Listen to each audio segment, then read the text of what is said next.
20 hertz से 20,000 hertz, ठीक है। हाँ हाँ।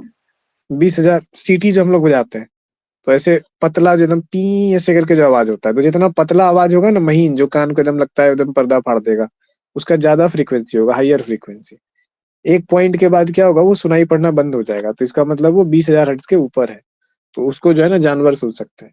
डॉग विसिल वो होता है जिसमें आप सीटी मारिएगा तो 20,000 हर्ट्ज के ऊपर का आवाज निकलता है, उसके नीचे का नहीं निकलता। तो इंसान को वो सुनाई नहीं पड़ता है, वो केवल डॉग्स को सुनाई पड़ता है, जो जानवर उसके ऊपर की फ्रिक्वेंसी को सुन पाता है। तो वो डॉग की ट्रेनिंग के लिए यूज किया जाता है, फोर्सेज में या सब जगह पे।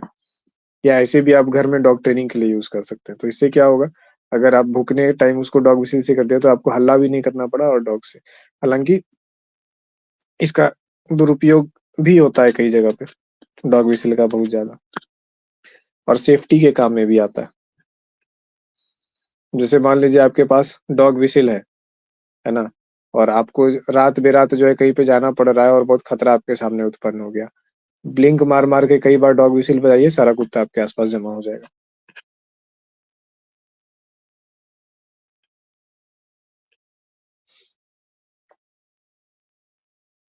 आज हम लोग देखेंगे कोहोर्ट स्टडीज। मेरा फोन कहाँ गया, साइलेंट कर ले इसको। और मंदिर जाना भी इतना महंगा हो गया है।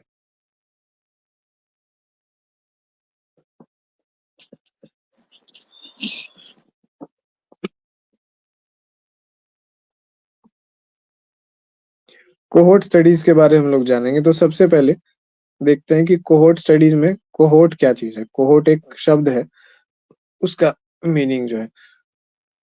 तो सबसे पहले क्या है कि इसका टाइप जान लेते हैं, ठीक है। कि ये एक टाइप का कैसा है, ऑब्जर्वेशनल स्टडी है। ऑब्जर्वेशनल स्टडी मतलब प्राथमिकता किसको दी जाएगी, ऑब्जर्वेशन को। डेटा कैसे निकालेंगे, ऑब्जर्वेशन करके, इंटरव्यू करके निकालेंगे नहीं। तो कोहोर्ट का मतलब क्या होता है सर, कोहोर्ट का मतलब होता है ग्रुप ऑफ पीपल। तो इसको ग्रुप स्टडी क्यों नहीं बोलेंगे, ग्रुप स्टडी भी बोलना चाहिए था, पता नहीं क्यों इसको कोहोर्ट स्टडीज ही बोलते हैं, तो ठीक है।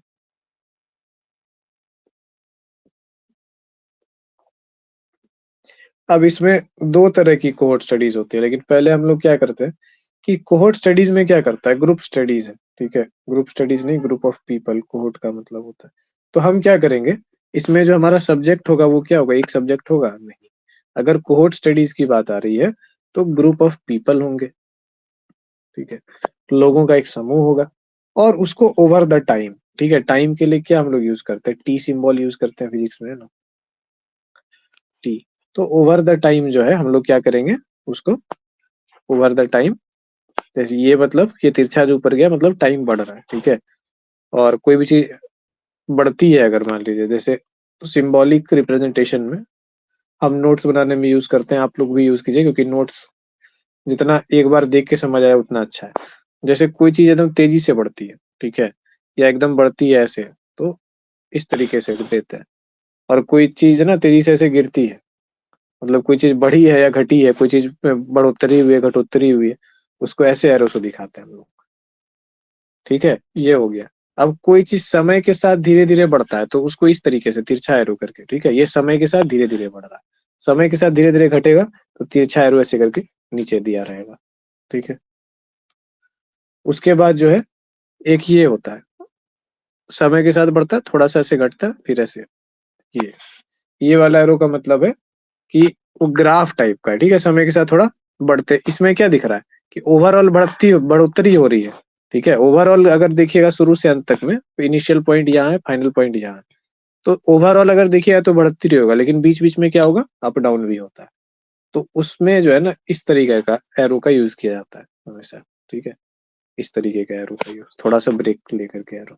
और वही सेम चीज लिख लीजिए इसी का उल्टा, कि ऐसे करके डाउन किया, और थोड़ा सा ऐसे, मतलब एकदम समय के साथ लगातार नहीं घटा, थोड़ा सा घटा फिर बढ़ा फिर थोड़ा सा घटा, ऐसे करके। क्या पागल कुत्ता पाल लिया ये लोग। अब तो ठीक है, ग्रुप ऑफ पीपल को जब हम लोग, ये ठीक है, ओवर द टाइम, टाइम धीरे धीरे बढ़ रहा है, ओवर द टाइम जब ग्रुप ऑफ पीपल को हम लोग क्या करते हैं, ऑब्जर्व करते हैं, ठीक है, यानी वॉच करते हैं। तो ओवर द,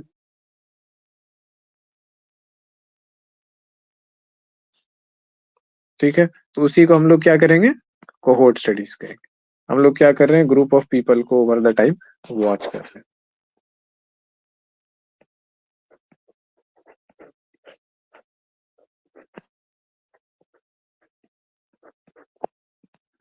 क्लियर है? तो अब ये चीज क्या है कि ओवर द टाइम वॉच कर रहे हैं, तो अब वॉच किस चीज के लिए कर रहे हैं, वॉच ये कर रहे हैं कि डिफरेंट डिफरेंट एक्सपोजर जो है उनके ऊपर क्या क्या आउटकम्स ला रहा है। जैसे साइकोलॉजी के हम लोग स्टूडेंट हैं, तो हम लोग जैसे क्या है कि कहीं पे भी कोई चीज देख सकते हैं, वॉच कर सकते हैं। हर टाइम ह्यूमन क्या है, कोई ना कोई बिहेवियर को तो परिलक्षित कर रहा है। हमको सबसे अच्छा लगता है बच मतलब कॉलेज टाइम से ही वो डिज्नीलैंड जैसे जाते हैं ना, तो डिज्नीलैंड में एक बड़ा सा वो नहीं होता है बलून टाइप का, जिसपे चढ़ के कूदता है बच्चा लोग, मिक्की माउस जैसा या कुछ ऐसे रहता है, और ऊपर से कूदता है, मतलब जाके ऊपर से नीचे कूद जाता है, बीच में लुढ़कता है, हवा भरा हुआ सा ऐसे कुछ रहता है। तो वो जो है, तो हमको ना हमेशा वहां पे जाकर के वॉच करना बड़ा अच्छा लगता था। तो किसको वॉच करना, बच्चों को भी और उनके पेरेंट्स का रिएक्शन का भी। तो पेरेंट्स कभी खुश होते थे, कभी बच्चा ऊपर से एकदम सीधे नीचे कूद जाए तो बड़ा डर लगता था उनको, ये वो। तो मतलब हमको भी बचपन से बड़ा शौक था कि ना उस पे जाके कूदे, बट कभी हमको उस पे गार्जियन कूदाया नहीं ले जा करके। हम देखते थे। जब कूदाया तब तक हम थोड़े बड़े हो चुके थे, एकदम छोटे बच्चे तो नहीं थे जैसे बच्चा लोग कूदता है, तो हम ऊपर से जाके सीधे नीचे कूद गए। और ये उसके बाद सेम मेरे साथ भी है। अच्छा, एकदम लास्ट पायदान पे कूद गए। और हम भी फिर जो है ना, जाके बच्चे को और उसके पेरेंट्स को ऑब्जर्व करते हैं और फिर खुश होते हैं देख के। हाँ, तो कूदे, कूद के फिर वही हुआ जंपिंग बॉल की तरह, कूद के वहां पे गिर तो गए, फिर उछल करके जो है ना नीचे आ गए, क्योंकि मेरा वेट ज्यादा था। बच्चे का वेट कम रहता है तो उतना ज्यादा रिबाउंड नहीं मारता है। ऐसे बड़ा बॉल है, फुटबॉल है, उसको आप पटकिएगा तो ज्यादा ऊपर तक जाएगा ना, छोटा बॉल है तो उतना नहीं जाएगा। डेंसिटी और मास का खेला था। तो उस समय पता नहीं था, तो गार्जियन फिर हमको बोला इसीलिए तुमको नहीं चढ़ाए थे कभी, हमको मालूम था तुम ऐसा ही करेगा, नालायक कहेगा, उधर वहां से। तो एक ही बार में मेरा अरमान पूरा हो गया। थोड़ा कूदने कादने में हम थे भी बचपन से, कभी छत से कूद गए, कभी पेड़ से कूद गए। मतलब वो प्रैक्टिस हो गया था कूदते कूदते कि किस तरीके से लैंड करना है कि इंजरी ना हो या वो चीज ना हो। तो खैर, तो क्या हो रहा है कि एक ग्रुप ऑफ, जैसे उसी एग्जांपल में एक बच्चों का ग्रुप है, उसको आप ऑब्जर्व कर रहे हो ना, कौन खुश है, कौन डर रहा है, किसका कैसा रिएक्शन है, तो वो एक अलग अच्छा लगता है देखने में वहां पे। तो इसी तरीके से वो तो अब, लेकिन वहां पे देखिए क्या है, उस जगह पे हम लोग क्या कोई तय करके रखे हैं कि किस चीज को हम ऑब्जर्व करेंगे? नहीं, डिफरेंट डिफरेंट एक्सपोजर। ठीक है, डिफरेंट एक्सपोजर का, यानी कि एक्सपोजर कुछ ज्यादा ही हम अंग्रेजी कर दिया आजकल, क्या इसको हिंदी में बोलेंगे।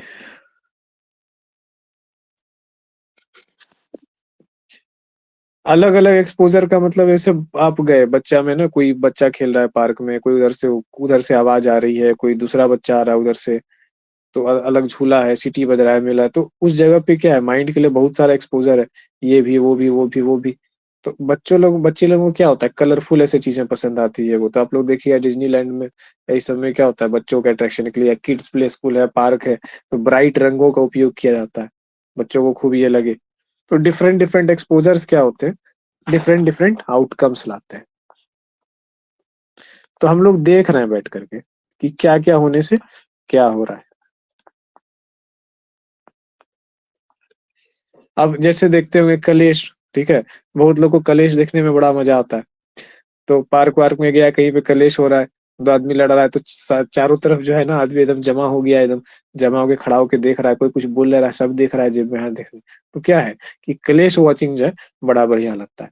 कलर्स टीवी को जब ये चीज पता चला, तो उसने जो है ना कलेश करने का एक नया माध्यम बना दिया, एक शो बना दिया बिग बॉस नाम का। अब उसके बाद देखिए पूरा कलेश प्रेमी लोग जो है देखते रहते हैं। अच्छा, मैं हम लोग के क्लास में भी है क्या कोई बिग बॉस देखने वाला जो एंजॉय करता है? उतना नहीं सर, कभी कभी। नहीं। अच्छा, कौन, निखा तो बोली कभी कभी। बिग बॉस देख लेते हैं सर कभी कभी। हम अब आज आपसे हम थोड़ा सा छोटा सा इंटरव्यू करेंगे इस बिहेवियर को समझने के लिए, क्योंकि मेरा दृष्टिकोण काफी अलग है, और अलग है तो हमको अलग तरीके से वो दिखता है और उसको देखने वाले लोग, बट जरूरी नहीं कि वैसा सच ही हो। तो आप हमको बताइए, क्योंकि एक बार क्या हुआ ना कि हम किसी के पास ऐसे बोल रहे थे कि मतलब हम उनको बोला कि भाई मतलब क्या कैसा होना चाहिए, हम बोले कि यार कुछ भी करे ना वो लड़की बिग बॉस देखने वाली नहीं होनी चाहिए मेरे जीवन में जो भी हो। और जो सामने बैठी थी वो बिग बॉस की फैन थी बहुत बड़ी, और हमको शौक हुआ देख करके। हम बोले कि यार मतलब हमको एकदम घिन जैसा आएगा अगर किसी से हम पूछेंगे तो। आप बुरा मत मानिएगा, पर्सनली मत लीजिएगा, कि लोग बिग बॉस जैसे मतलब क्यों देख रहा है, बिग बॉस क्यों देख रहा है यार, मतलब अ, क्या ही है उसमें देखने लायक, तुम्हारा दिमाग क्या हुआ? शुरू का देखते हैं और एंड का देखते हैं, जीता कौन बस। जीतने का उसमें पैमाना क्या है, क्या चीज मतलब करने वाला जीतता है उसमें, हमको ही नहीं समझ में आया। हम भी उतना नहीं देखते सर, बस थोड़ा सा जो जीतता है ना उसके जो आते हैं ना लोग वो मिलने, वो सब देखते हैं सिर्फ। ओ, इतना नहीं देखते हैं, मेरा तो दिमाग खराब हो जाता है, हर समय झगड़ा चिल्ला चिल्ली। हाँ तब तो इसका मतलब आप बिग बॉस देखने वाले नहीं है। कहे कि हमको ना उसमें सब साइको ही लगा, हमको लगता है या तो ये लोग ड्रग करता है, या तो साइको है, या तो एबनॉर्मल है। कोई नॉर्मल आदमी तो ऐसा कर ही नहीं सकता, या तो खाने पीने में इन लोग को कुछ ऐसा सब्सटेंस मिला दिया जाता है कि लोग बहुत इरेशनल टाइप से बिहेव करता है इतने दिन में। कुछ तो गड़बड़ है उस जगह पर, क्योंकि कोई आदमी का अगर वैसे बिहेवियर होगा तो वो कैसे मतलब जीवन में कैसे चलेगा और जीवन में जिएगा और सफलता को कैसे प्राप्त होगा 2 मिनट में जमीन पे कर होगा। पाएगा वो दूसरों के सामने, क्या हुआ? सरवाइव ही नहीं कर पाएगा वो दूसरों के सामने, मार हाँ ही दुनिया, खाता रहेगा। दुनिया में से चलेगा और उस ऊंचाई पे पहुंचेगा अगर वैसा रहेगा वो आदमी तो कुछ तो गड़बड़ है, या तो उस वो शो स्क्रिप्टेड है, या तो जो है ना वहां पे कुछ ऐसा किया जाता है कि आदमी का जो है ना वो इरिटेट बहुत जल्दी, इतना कैसे इरिटेटेड रहता है सब लोग, और ऐसा तो कुछ होने रहा है वहाँ। हम लोग जीवन में बड़ी बड़ी चुनौतियां देखते हैं और सो इतना इरिटेट नहीं हो जाता जितना वो लोग रहता है। हेलो। यही बात है, सकते हैं और कितना अच्छा कर सकते हैं, हर चीज को, हर सिचुएशन को संभाल सकते हैं। हम्म, अच्छा ऐसा ही होता होगा, ठीक है कभी देखेंगे बैठ के तो हम समझेंगे, हम तो कभी बर्दाश्त ही नहीं कर पाए इसलिए देखे ही नहीं है, अब देख के ही समझना हम भी होगा। देखते हैं कभी कभी, हम भी देखते हैं कभी कभी, इस बताते हैं। अच्छा, अब जैसे एक दोस्त था मेरा तो वो बोलता था कि यार तुम रोडीज में जाओ, रोडीज में जाओ ऑडिशन देने के लिए। मेरा माथा खराब हो गया, हम बोले कि बेहुदा दुनिया का जितना आदमी है सब रोडीज में होता है, तरीका नहीं होता है बात करने का किसी को। रोडीज में है क्या क्या तुम लोग देखते रहते हो रोडीज और एमटीवी, मतलब मेरा थोड़ा निगेटिव वर्ल्ड व्यू है उन चीजों के प्रति, तो खैर। तो वहां पे जैसे हम लोग देख रहे हैं, मान लीजिए बिग बॉस का हाउस है, जो लोग बिग बॉस देखे होंगे या रोडीज कुछ भी देखे होंगे, तो क्या देख रहे हैं, क्या आप देख रहे हैं कि बंदे को अलग अलग एक्सपोजर दिया जा रहा है और अलग अलग आउटकम्स आ रहा है, एक तरीके से वही करते हैं, अजीबो गरीब करते हैं, मिसबिहेव करते हैं और उसको कहते हैं टफनेस। भाई टफनेस का नाम मिसबिहेव करना या मिसबिहेव किसी को कर पाना, किसी को इंसल्ट करके हंस देना टफनेस थोड़ी ना। टफनेस का मतलब है कि no matter how you are misbehave, आप अपना जेंटलमैन वाले गुण अपने माँ बाप का संस्कार नहीं भूलोगे, क्योंकि आपके साथ आपके आइडेंटिटी और माँ बाप कौन है, तो वो है टफनेस। कोई सामने आपको कितना भी वो चीज चैलेंज कर देना, आपका एग्जाम अगर लेता है, अच्छा आप एग्जाम लोगे मेरा, हाँ ठीक है चलो मैंने पेपर ब्लैंक पेपर नाम लिख के जमा कर दिया, लो सर कर लो मूल्यांकन, ये है टफनेस, ठीक है। ये नहीं है कि हम अगले को प्रूव करने के लिए अजीबोगरीब हरकत करने लगे। तो काम एंड कूलनेस का मतलब है वो, तो क्या है कि फिर ऐसे चलो इसको हटा ली, नॉर्मल हम लोग देखते हैं जो डिफरेंट डिफरेंट एक्सपोजर है उस जगह पे हम लोग देखते हैं, अलग अलग एक्सपोजर दिया जाता है और देखता है कि क्या क्या आउटकम है। अब उन लोगों का कोई पैमाना ही नहीं है, मतलब स्टैंडर्डलेस पीपल होते हैं वो लोग बैठे हुए। अब कोई कह रहा है कि मैं आर्मी के बैकग्राउंड का हूँ तो मैं ये हूँ तो मैं वो हूँ, तू टफ है, तू ये क्या कर लेगा, तू वो क्या कर, लिटरली मतलब आप नहीं निकल रहा है तुम्हारे जुबान से तो what kind of pig you are. अलग अलग एक्सपोजर पे अलग अलग आउटकम, क्या है कोहोर्ट स्टडीज है, ग्रुप स्टडीज। फॉर्चुनेटली क्या होता है, ये जो कोहोर्ट स्टडीज या ग्रुप स्टडीज है, जिन वेस्टर्न चीजों की कॉपी करके इन लोगों ने रोडीज बनाया है या वो बनाया है, उतने लेवल की बेचारों के पास शिक्षा नहीं है। और खैर फिल्म इंडस्ट्री और टीवी इंडस्ट्री वाले तो उससे बड़ा गवार तो पूरी धरती पे कहीं नहीं है, हमको हमको तो ऐसा ही लगता है। वो अनपढ़ और एकदम गवार, बस खाली ऊपर की चमक रहती है, अंदर एकदम सड़ांध। तो क्या हो रहा है कि आप में वो इंटेलेक्चुअल क्वालिटी है ही नहीं उस चीज को कर पाने की, या वो उस एक्सपेरिमेंट के। वेस्ट में जब ऐसे शोज बनते हैं ना तो वो सोशल एक्सपेरिमेंट का हिस्सा रहते हैं, और जब उन शोज में नॉलेज होता है, ह्यूमन बिहेवियर के बारे में बात किया जाता है, साइकोलॉजी के बारे में बात किया जाता है, और वहां पे ना जब गवार लोग उस चीजों को देखते हैं तो उनको लगता है कि अरे यहाँ तो क्लेश चल रहा है, क्लेश का आनंद है, इस चीज का आनंद है। बट बेसिकली वो क्या है ना कि वो अलग जॉनर का शो है, ठीक है। वहाँ पे क्लेश नहीं है, वहाँ पे इंटरटेनमेंट नहीं है। आप नहीं जान रहे हो तो आपको इंटरटेनमेंट लग रहा है। वहाँ पे जैसे कोहोर्ट स्टडी है, फील्ड स्टडी है, ग्रुप स्टडी है, ऑब्जर्वेशन है, डिसीजन मेकिंग आपने कैसे किया, इमोशनल ग्राउंड क्या था, तो उस तरीके से वहां पे वो लोग क्वेश्चन पूछते हैं। पूरे लॉजिकल वे में वैसा होता है वैसे शोज में। ये लोग यहाँ पे कॉपी करके ना कुछ भी गंद मचा मचा देता है, मतलब बुद्धि रहेगा तब तो सोशल एक्सपेरिमेंट की जैसे नाम है, आपने देखा होगा यूट्यूब पे, है ना, कुछ भी लोग कर देते हैं सोशल एक्सपेरिमेंट के नाम पे, है ना। बीच में जब यूट्यूब में शुरू हुआ था तो लोग जो है कुछ कुछ लोगों के साथ जाके प्रैंक करते थे, कुछो कर दिया, कुछो बोल दिया, उसके बाद जो है वो लेके अरे वहां पे कैमरा लगा, हम लोग सोशल एक्सपेरिमेंट कर रहे हैं। सोशल एक्सपेरिमेंट वो नहीं होता है। सोशल एक्सपेरिमेंट एक रिसर्च होता है, रिसर्च के अपने इथिक्स होते हैं, ठीक है, और उसका एक तरीका होता है। ये नहीं कि कुछ भी कर दिए, जोकरगिरी कर दिया, उसको कह दिया सोशल एक्सपेरिमेंट है। अगर तुमने सोशल एक्सपेरिमेंट किया तो डेटा दिखाओ ना, डेटा का स्टैटिस्टिकल एनालिसिस दिखाओ, मेथडोलॉजी दिखाओ, सारा कुछ दिखाओ, तब तो सोशल एक्सपेरिमेंट हुआ। कि किसी को कुछ भी जाके बोल दिया, मार वार खा गए, या फिर मार दिया और फिर कह दिया सोशल एक्सपेरिमेंट है। तो this unfortunate behaviour is represented by we Indians. और ऐसी चीजें जब आप नेट पे भरपूर डालते हो, चीजों को करते हो, तो पूरी दुनिया में आपको कैसे ही देखा जाएगा। अभी भारतीय जहां भी जाते हैं ना, पूरी दुनिया में शिकायत करते हैं कि यार हम लोग को ना बड़ा, मतलब पूरे दुनिया में भारतीयों को बड़ा ये महसूस हो रहा है। पहले यूएस और वेस्ट में होता था रेसिज्म, और ये वो जापान में, कोरिया में, इन सब जगहों पे जो है ना भारतीयों को अब थोड़ा अलग नजरिए से देखा गया, ये लोग कहाँ से आ गया, जैसे बिहारियों को भारत में देखा जाता है। कारण आपका सोशल मीडिया, आपका टीवी और आपका कंटेंट। सब नहीं है वैसा, पर मैसेज तो वैसा ही जा रहा है। अब जैसे भोजपुरी इंडस्ट्री ने कैसा मैसेज दिया है, कई लोग को मतलब भोजपुरी लैंग्वेज सुन के एकदम बहुत ये लगता है, बट ऐसा नहीं है। थोड़ी ना भोजपुरी समाज उतना गंदा होगा जितना उन लोग का वैसे एक्सपोजर रहता है।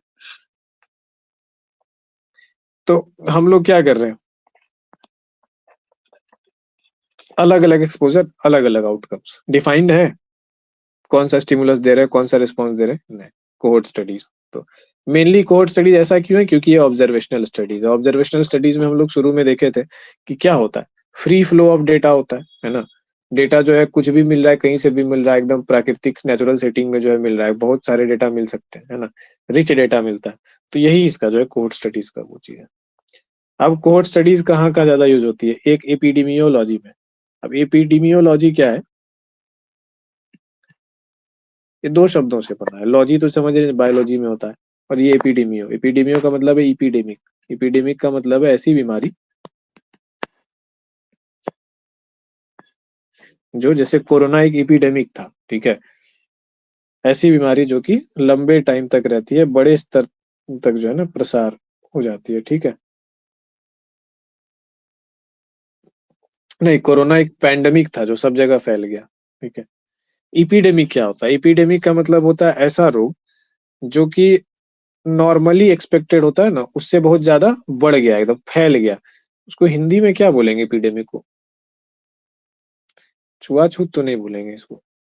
इबोला वायरस है, जैसे डेंगू जैसे फैलता है कभी कभी, तो डेंगू नॉर्मली डेंगू है, पर कभी कभी नहीं होता है कि डेंगू पूरा फैल गया है तो इपिडेमिक हो गया डेंगू, ठीक है। जिस टाइम पे एकदम अपने साइज से एकदम बढ़ के एकदम सब जगह फैलने लग गया तो उसको इपिडेमिक कहते हैं। तो इपिडेमियोलॉजी में हम लोग क्या करते हैं कि कोहोर्ट स्टडीज का यूज करते हैं। क्यों, क्योंकि ग्रुप ऑफ पीपल को हम लोग लाए, ठीक है, उसको जो है क्या हो रहे हैं कि डिफरेंट ग्रुप ऑफ पीपल है, उसको हम लोग ऑब्जर्व कर रहे हैं कि डिफरेंट डिफरेंट आउटकम्स है। तो इससे क्या हो रहा है, एपिडेमियोलॉजी में क्या होता है कि जैसे देखिए, मेनली जो कोई भी वायरस या बैक्टीरिया है, ठीक है, तो किसी भी जीव का इवोल्यूशन को हम लोग जैसे समझिए बेसिक से समझते हैं, बहुत चीजें सरल हो जाएगी। जैसे हम लोग एक जीव है, ठीक है, 6 से 7 साल में हम लोग पूरा नए हो जाते हैं। हम लोग पुराने जीव रहते नहीं, शरीर का एक एक सेल आपका रिप्लेस हो जाता है, पुराना वाला सेल खत्म हो जाता है। तो क्या है कि 6 से 7 साल के बाद जो है आपका कंप्लीट बॉडी रिन्यूड हो गया, समझिए। कंप्लीट क्या, मोस्टली जो है रिन्यूड हो गया, कुछ पोर्शन नहीं चेंज होता है। तो आप वो रहे, नहीं वो नहीं रहे। तो 6 से 7 साल के बाद जो आपके सेल जो रिन्यू हो रहे हैं, जो नए नए सेल आ रहे हैं पुराने की जगह पे, क्या वो सेल वैसे ही है, नहीं। क्या उन सेल के फंक्शनैलिटी में कोई अंतर आया है, हाँ आया होगा। दीर्घायु होना या लंबा स्वास्थ्य तक जो है ना, या निरोग रहना, सेल के अंदर एक ये चीज होता है, क्रोमोसोम आप लोग देखे होंगे, इस तरह का रहता है ना शेप, बायो में पढ़े होंगे क्रोमोसोम का शेप। इसी में इसके सेंटर में जो ये जो इलाका होता है, इसके अंदर पतले पतले धागे होते हैं ऐसे करके, इसको कहते हैं हम लोग सेंट्रोमियर्स। हम सेल के अंदर की बात कर रहे हैं, सेल के अंदर न्यूक्लियस, सेल है, सेल के अंदर न्यूक्लियस, न्यूक्लियस के अंदर क्रोमोजोम, ठीक है, क्रोमोजोम के सेंटर पे यहाँ पे जो ये जगह है उसके भीतर में होते हैं सेंट्रोमियर्स, ठीक है, तंतु। जैसे जैसे सेल डिवाइड करता जाता है, ठीक है, तो क्या होता है कि क्रोमोजोम्स जो है इधर से उधर ट्रांसफर होते हैं, नए सेल को बॉर्न करते हैं।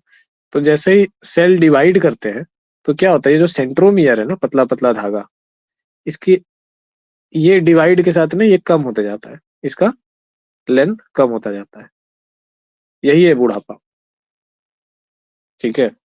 और इससे सेल की एफिशिएंसी कम होती जाएगी, यानी कि जिसके सेल में जितना ज्यादा सेंट्रोमियर लंबा होगा वो उतना ज्यादा दीर्घायु होगा जेनेटिक कोड में। और अगर आपका लाइफस्टाइल ऐसा है कि आपका सेंट्रोमियर जल्दी जल्दी ये चीज हो रहा है, आपका रैपिड जो है सेलुलर वो चीज लॉस हो रहा है, आपका मेटाबॉलिज्म हाई है, तो आप जल्दी बूढ़े होगे। जिन लोगों का मेटाबॉलिज्म स्लो होता है, जैसे कि एक हम उसके बहुत ज्यादा एग्जाम्पल है कि हम अपने से एक पीढ़ी कम के नजर आते हैं, मतलब मेरी जो उम्र है उस उम्र के लड़के लड़कियां जो है ना वो अंकल आंटी टाइप के लगने लगे हैं, पेट वेट निकल गया है, थोड़ा बाल बाल पकने के कगार पे आ गया, और हम अभी भी अपने से नीचे वाले जनरेशन के बराबर के लगते हैं फिजिकल एजिंग के मामले में। तो ये मान लीजिए कि संयोग की बात है कि ऐसा हो गया किसी व्यक्ति के साथ। लेकिन क्या होता है कि अगर बायोलॉजिकल पॉइंट पे बात की जाए तो बायोलॉजिकल पॉइंट पे क्या होता है कि सेंट्रोमियर जो होते हैं आपके वो उस तरीके से घटते बढ़ते हैं। तो अब हम लोग क्या कर रहे हैं कि समझ रहे हैं कि एक कोई पोर्शन है हम लोग के सेल का जो खर्च हो रहा है, जैसे जैसे हम एज कर रहे हैं, जैसे जैसे एक उससे सेल बनता जा रहा है वैसे वैसे सेंट्रोमियर छोटा हो जा रहा है। तो क्या हो रहा है, एक सेल से जब दूसरा सेल बना, ठीक है, दूसरा सेल बना, सेल डिवीजन होता है ना ऐसे करके, माइटोसिस मायोसिस आप लोग पढ़े होंगे। तो ये एक पेरेंट सेल है जिससे दो जो है ना डॉटर सेल बना, बी और सी। तो सेंट्रोमियर टूट टूट करके गया थोड़ों में, थोड़ा थोड़ा इसमें और छोटा रह गया। तो इस तरीके से क्या हो जाता है, लेकिन ये अब ये जो नया सेल बना ना, इसमें क्या हुआ, इसमें नए बिहेवियर्स आए, यही एडेप्टेशन है। कैसे जो है साइनोबैक्टीरिया जो समुद्र में आप देखते ये जो देखते हैं ना कजली जो देखे हैं कहीं पे जमा हो जाता है पानी वानी जगह पे हरा जैसा, लाइफ का पहला फॉर्म वही था, ठीक है, एकदम जो है एल्गी जिसको कहते हैं, ग्रीन कलर का। वहां से कैसे हम लोग इतना कॉम्प्लेक्स हो गए कि हम लोग ह्यूमन बन गए, ठीक है, प्राइमिटिव फॉर्म ऑफ सेल में अलगी जो है जिसको काई कहते हैं हम लोग, साइनो, उसके भी पहले था साइनोबैक्टीरिया। साइनोबैक्टीरिया, साइनो मतलब ब्लू ग्रीन। थोड़ा साइंस पढ़िएगा ना तो अच्छा ही रहेगा, उगताना नहीं है, एकदम पेशेंस से खाली सुनते रहिए बाबा का था। साइनो और बैक्टीरिया। अब ये बताओ, प्लांट और एनिमल होते हैं ना, बैक्टीरिया क्या है, प्लांट है या एनिमल है? एनिमल। एनिमल है, ठीक है। और फिर यहाँ ब्लू ग्रीन आ गया, एक ऐसा बैक्टीरिया जिसमें क्लोरोफिल हो ग्रीन कलर का, क्या कहेंगे, साइनोबैक्टीरिया। हमको अगर धरती पे सबसे प्रिय कोई जीव लगता है ना और सबसे विलक्षण कोई लगता है तो यही लगता है। हमको लगता है कि काश मेरे में फोटोसिंथेसिस का क्षमता आ जाए जीवन में, जो है ना कमाने का झंझट दूर हो जाएगा। स्किन ग्रीन होगा लेकिन क्या बात है, जिंदाबाद है, फोटोसिंथेसिस कर रहे हैं ठीक है। तो ये जो है ना बंदा, ये परफेक्ट बंदा है, एकदम प्रकृति का बनाया हुआ मार्वल है ये एनिमल है, ठीक है, मतलब इसमें चेतना है, मूवमेंट है, लेकिन भगवान ने इसमें क्लोरोफिल दिया हुआ है। तो इसको प्लांट और एनिमल के बीच की कड़ी माना जाता है साइनोबैक्टीरिया को, ठीक है, साइनोबैक्टीरिया।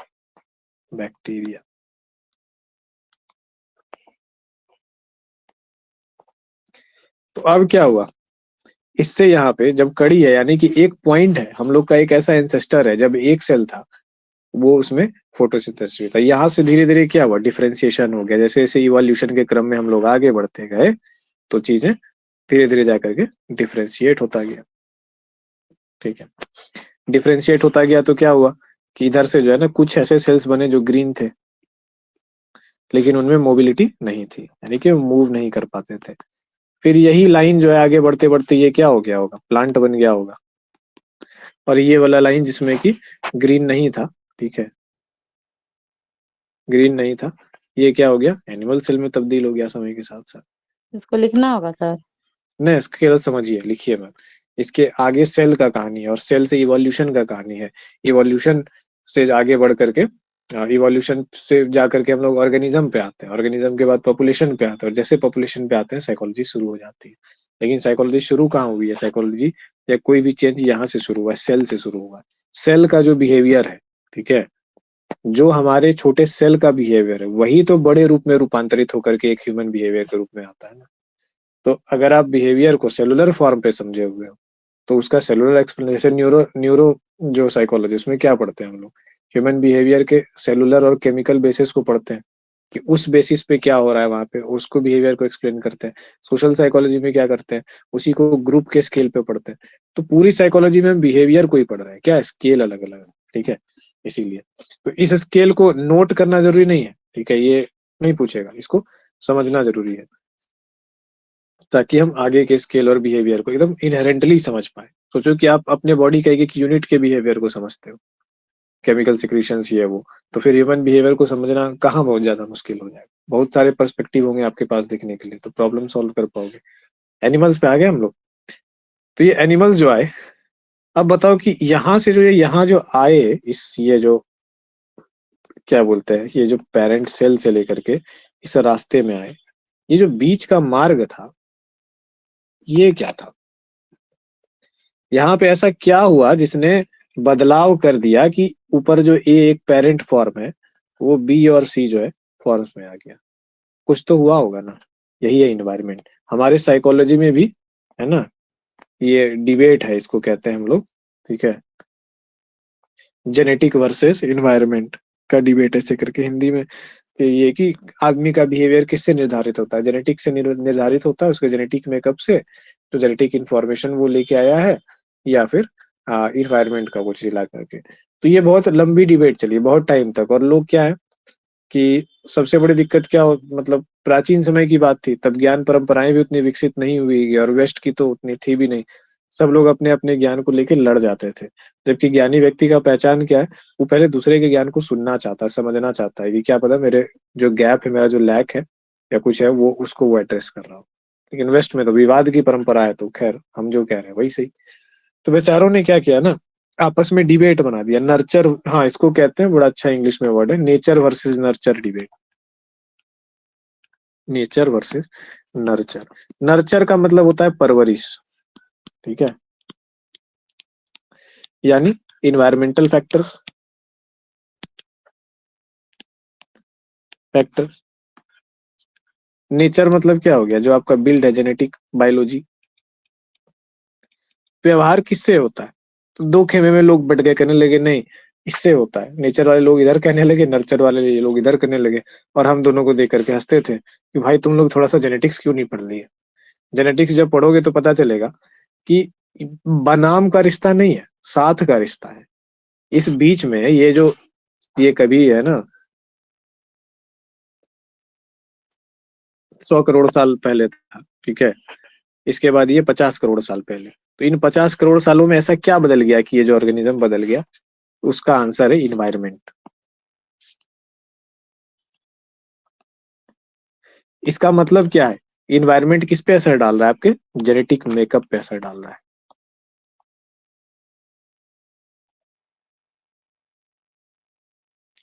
आपके सेलुलर संरचना पे असर डाल रहा है, ठीक है, आपके इवोल्यूशन पे असर डाल रहा है। इसका मतलब इवोल्यूशन करा कौन रहा है? कौन करा रहा है इवोल्यूशन? इन्वायरमेंट। लेकिन इन्वायरमेंट को फिर कौन चेंज कर रहा है? ऑर्गेनिज्म। जैसे हम लोग अपनी एक्टिविटी करते हैं, कुछ भी करते हैं, उसका समाज पर कुछ प्रभाव होता है कि नहीं? घर पे प्रभाव होता है कि नहीं? हमारे सोच विचार का हमारी संस्कृति पर प्रभाव होता है कि नहीं? होता है। तो एक संस्कृति हम लोग बनाते हैं, हम लोग इन्वायरमेंट को बदलते हैं, फिर इन्वायरमेंट हम लोगों को बदलता है। तो ये जो चक्र है ना, ऐसे करके, ठीक है, तो ये हमेशा चलता रहता है। तो नेचर वर्सेस नर्चर डिबेट क्या है कि ये एक उस समय की बात थी जब लोग उतने समझदार नहीं होते होंगे, 1800 समथिंग या 1900 समथिंग का बात था, या फिर उस तरफ ध्यान नहीं गया होगा। अगर विशेष रूप से देखा समझा होता तो पता चलता है कि दोनों अलग नहीं है, दोनों एक दूसरे को चला रहे हैं चक्र की तरह, चक्रीय वे में है। तो हम लोग यहाँ पे जो देख रहे थे ऊपर, कि जो है क्या बोलते हैं कि nature versus nature, genetic makeup और इन्वायरमेंट का। तो हम लोग का जो सेल है, जो नया सेल बन रहा है, वो क्या कह रहा है कि आपके बॉडी का कैसा इन्वायरमेंट है उसके हिसाब से बन रहा है। डायबिटीज क्यों हो गया और डायबिटीज बढ़ता क्यों गया? पता है? इसीलिए बढ़ता गया क्योंकि तुम्हारे जो पुराने सेल्स थे जिसने गलत तरीके से आपके बॉडी में ग्लूकागॉन और इंसुलिन के साथ जो है ना गलत तरीके से जो है उसको पेश आया, जैसे उसको प्रोसेस करना चाहिए था वैसे नहीं प्रोसेस किया, वो मर गया, बट उसने उस एरर को नए सेल को दे दिया, ठीक है, जो नया 2 सेल बना आपके पैनक्रियाज में उसमें। फिर वो जो है ना फॉल्टी सेल क्या किया कि उसने जो अपने से डिवीजन करके 4 सेल्स को बनाए, उसने उसमें जो है फॉल्टी इंफॉर्मेशन प्रोसेस करने का वो डाल दिया, और ओवर द टाइम क्या हुआ कि आपकी बॉडी को शुगर को प्रोसेस करने का क्षमता खराब होते गया। रुकना कहाँ पे था, वहां पे रुकना था। आपको अपने बॉडी के इन्वायरमेंट को तब बदलना था जब बहुत स्टार्टिंग में ये चीज आई कि बॉडी को इन्वायरमेंट को ऐसा बदलो कि उसके बाद जो है ना उसके सेल के मेकअप पे जो है चेंज आ जाए, और उसके बाद जो है सेल को वो चीज जो है सही कर सके। तो ये कैसे होगा सर, मॉडर्न ड्रग ऐसा है नहीं, मॉडर्न ड्रग तो धंधा का नाम है। आयुर्वेद से ऐसा होता है कि बॉडी के इन्वायरमेंट को बदला जाता है। तो आयुर्वेदिक मेडिसिन से क्या हो जाता है कि डायबिटीज एकदम ठीक हो जाता है अपने मतलब घर में और अपने आसपास। मेरी मम्मी थोड़ा ये सब चीज की जानकार है, तो अपने आंख से बचपन से हम देख करके देखे मम्मी को सफेद दाग ठीक करते हुए, डायबिटीज ठीक करते हुए, फिर क्या चीज तो बीमारी होता है कुछ ऐसा है, मतलब जिनको लोग कहते हैं हाँ ब्लड प्रेशर और ये वो, क्यों कभी ठीक नहीं होता है, वो जिंदगी में एक बार दवाई खा लिए तो फिर खाते रहिए। और अपनी माँ को हम एग्जांपल देखे कि एक डायबिटिक से 0 डायबिटिक हो गई वो आराम से, वो एकदम कोई टेंशन ही ना था, डायबिटीज हुआ है क्या दिक्कत है, कर ली ठीक आराम से, बोली सब कोई बीमारी नहीं होता वरना। तो क्या हुआ कि कहीं ना कहीं आपके बॉडी के इंटरनल इन्वायरमेंट को उसने जा करके चेंज कर दिया, तो उस तरीके से जो है ना वो इंफॉर्मेशन पास नहीं कर पाया। मतलब हम लोग जो अगले जनरेशन को छोड़िए, अपने बॉडी में अपनी हरकतों के द्वारा, अपने सोच विचारों के द्वारा, अपने इमोशंस के द्वारा जिस इंफॉर्मेशन को भर रहे हैं हमारे सेल्स में, वही इंफॉर्मेशन रह रहा है, वही आपके डीएनए में आपके रिप्रोडक्टिव सेल्स में जाएगा, और वही फिर आपके अगले में जाएगा। दैट इज वाई डिसिप्लिन और धर्म और इन चीजों के आधार पे एक अच्छा और साफ सुथरा दिमाग और एक अच्छा साफ सुथरा शरीर और संस्कार के साथ जीवन जीना बहुत जरूरी होता है। नहीं तो आप अपने बच्चों को ना मुसीबत दे रहे हैं अपने शरीर के माध्यम से, अब जन्म नहीं दे रहे। तो एपिडेमियोलॉजी पे हम लोग थे, जब एपिडेमियोलॉजी को पढ़ा जाता है, जब रोगों पे रिसर्च किया जाता है, ठीक है, ओवर द टाइम, यहाँ पे क्या है टाइम, तो ओवर द टाइम आप क्या देखिएगा लोगों में कैसे कैसे चेंजेस आ रहे हैं। इस सेल में हमने क्या देखा ओवर द टाइम, क्या देखा कैसे कैसे चेंजेस आ रहे हैं, ठीक है। बेसिक देखो, नेचर किसका बदला, सेल का, नई इंफॉर्मेशन कहाँ गई, नए सेल में गया। यहाँ जो ओवर द टाइम, तो हम इस चीज को क्यों पढ़ाए आप लोग को, इस चीज को इसीलिए पढ़ाए कि जब कोई रोगाणु होता है, जब कोई कीटाणु होता है, ठीक है, जैसे मान लीजिए कि डेंगू है, तो डेंगू का जो वायरस होगा वो जब हमारे बॉडी में एंटर करेगा, मान लीजिए डेंगू का वायरस फिजा के बॉडी में एंटर कर गया और इधर कहकशा के बॉडी में एंटर कर गया, तो लोगों को मच्छर काट लिया बड़ा जोर से, ठीक है। तो वायरस जो ये एंटर किया, ठीक है, ये भी किसी का मतलब, या बैक्टीरिया रख लीजिए, वायरस नहीं तो ये भी क्या है, एक ऑर्गेनिज्म है, एक जीव है, इसके अंदर क्या है, एक डीएनए कोड है। तो ये आया, अब फिजा की बॉडी और कहकशा की बॉडी, ब्लड जो है दोनों का, ठीक है, ये दोनों का बॉडी हो गया, दोनों का जो इंटरनल इन्वायरमेंट क्या है अलग, ठीक है।